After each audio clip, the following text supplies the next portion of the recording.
And what's up mga kalalabs? Hi, hello, and mabuhay. Good morning, good afternoon, and good evening. And today is,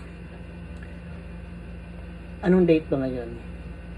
15. November 15. So, actually, inantok na ako kasi panggabi po ang work ko. At hindi ko alam kung kailan ko ito ma-upload kasi puyat na ako. Pero gusto ko talagang ipakita sa inyo yung nabili namin online. Actually, sa Roma nakabili nito. Tapos, since wala siya dito kasi nasa Mandaluyong siya, nireceive to ng kapatid ko. Sabi ko, ano kaya to? Bakit ang laki? Tapos, chinat ko si Roma, pwede ko bang buksan? Ako naman, binuksan ko pero hindi ko in-unbox. Sayang naman. Kaya, ito yung pakita ko na siya.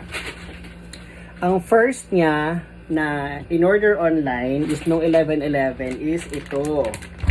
Yan, hindi to sponsored kasi syempre di naman tayo sikat para sponsoran. Pero natuwa lang kami kasi sa SM, mahal to. Kung bibili mo to sa SM, aabot to ng 700. Pero nakuha niya lang ng 400. Ito po ay Samsel.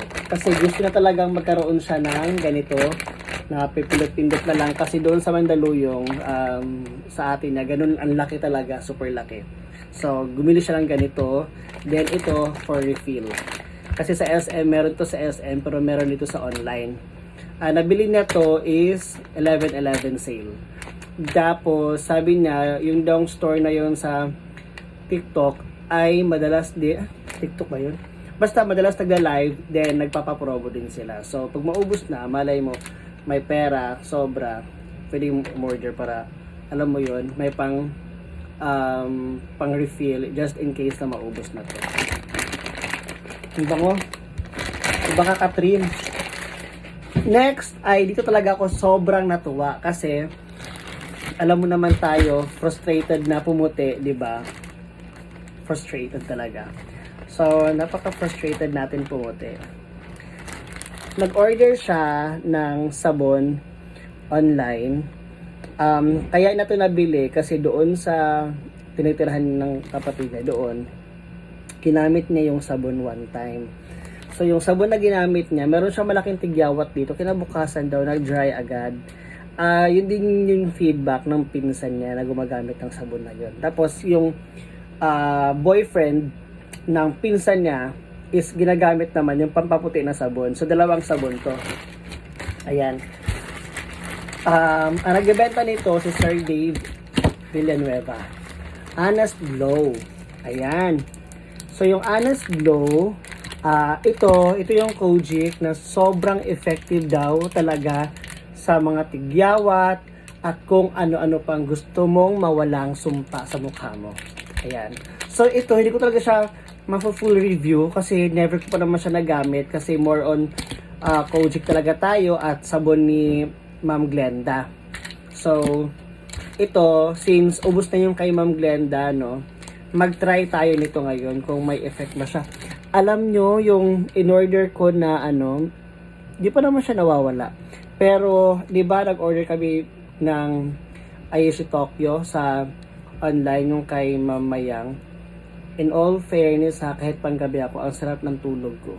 Talagang, kahit may yung kapitbahay, minsan 4 hours lang ako, ang sarap ng tulog ko.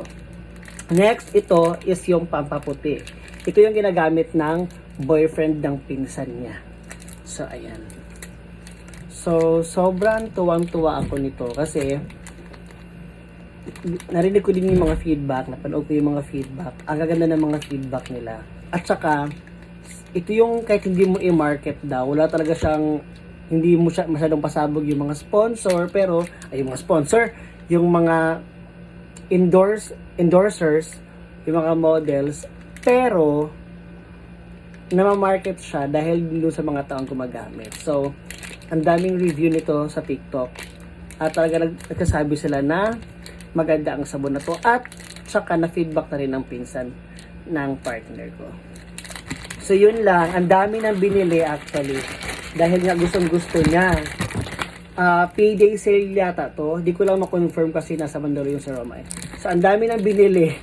Ayan. Tapos, Kojic. Ito naman yung Kojic. Tapos, Honest Glow. Ano ba yun? Parang iba't ibang may paparas pala to. Honest Glow, tapos the rest ay ano pa to? Pampaputi. Ito yung parang may emerald na basta hindi ko pa siya full review, pero kung effective talaga siya, we will do a review about the product. So wala lang, pinakita ko lang kasi na-excited talaga ako. Sobrang happy ako kasi nag-order siya. Di ko nga alam nag-order siya nito eh. Parang sinabi lang niya na, uy, maganda daw yung sabon ni Emerald, ganyan. So, sabi ko, ha? Parang hindi naman yun sikat, hindi man kilala. Sabi, wag daw ako magdepende kung kilala o hindi. Magdepende daw ako sa resulta ng product. So, let's see.